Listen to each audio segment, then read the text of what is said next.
Greetings. This is J.R. Dickey. I hope you're having a great day. If not, hang with me. It's about to get better. Hey, if you're hungry to learn more about Jesus Christ and what he taught or how he lived, I welcome you to visit us at www.graceintruth.net. That's grace, the letter N, truth.net. And thanks for tuning in to our podcast. Today, I'm going to share about one of the attributes of God. It's his grace and kindness. You know, I have a complete set of the Andy of Mayberry TV shows. Don't laugh, because the concept of down-home, friendly folks is just so appealing. Of course, that's a fantasy life, isn't it? Reality is starkly different. People are not normally that kind to one another. Here, outside of Mayberry, we are much more inclined to be selfish, trying to get ahead of others. Honest gestures of selfless kindness are so rare that I still remember the time when someone I didn't know in the car in front of me paid for my coffee. Now, that was about 6 months ago, but I still remember it because such kindnesses are very infrequent. Of course, I'm not including general friendliness. Folks can and do find it in themselves to offer a friendly greeting or to ask how you're doing, but extending a genuine act of selfless kindness to someone when it costs something is just far less common. Such sacrificial acts of kindness, bestowing a blessing on someone, is a small part of the concept of grace. Now, I say small part because you have to extend this notion much, much further.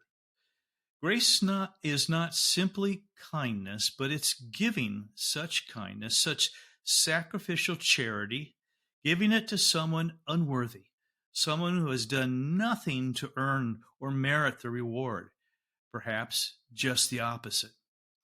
It's kind of like Andy, the sheriff, putting Otis, remember him, the town drunk, in jail overnight, night after night after night, and Aunt Bee bringing in her homemade breakfast for him morning after morning. You know, clearly Otis doesn't deserve it, but he accepts it delightedly. And when it comes to the grace that is a glorious attribute of our God, we really have a lot to wrap our head around. God's grace was supremely manifested in the giving of his Son's precious life to pay fully, completely, and forever our immeasurably huge debt of sin. Now, most of us don't get that.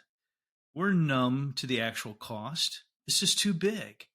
That's why Peter wrote, "Therefore, gird up the loins of your mind." That means try really hard here, guys.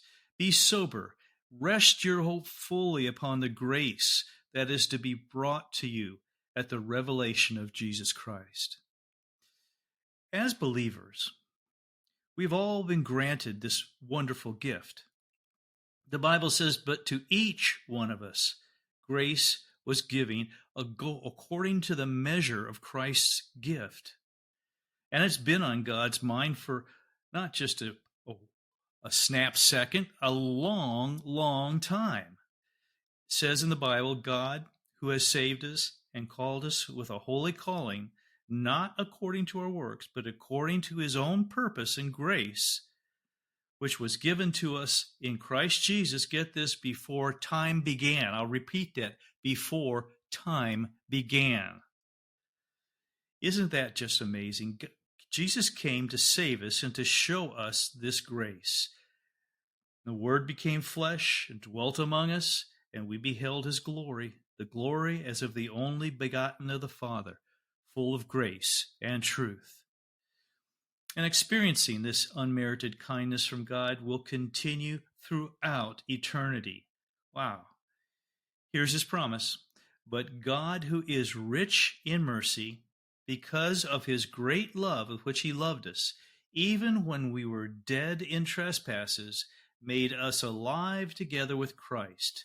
By grace you've been saved, and raised us up together, and made us sit together in heavenly places in Christ Jesus, that in the ages to come he might show the exceeding riches of his grace in his kindness toward us in Christ Jesus." God is eternally gracious. And I suspect we will spend eternity just letting it sink in. Again, the scripture says, "For you know the grace of our Lord Jesus Christ, that though he was rich, yet for your sakes he became poor, that you, through his poverty, might become rich." That is, his riches to rags, so to speak, became our rags to riches. You could say he really set the standard by doing the standard right before our very eyes, and that really convicts me. "Hey, buddy, put that guy coffee, yeah, put it on my tab." Yeah, I know. Not a big deal, but I got to start somewhere, right? May the Lord grant you peace in the midst of any storm and faith to trust him. Look for our next podcast or sign up for our feed. May you realize more of his grace today.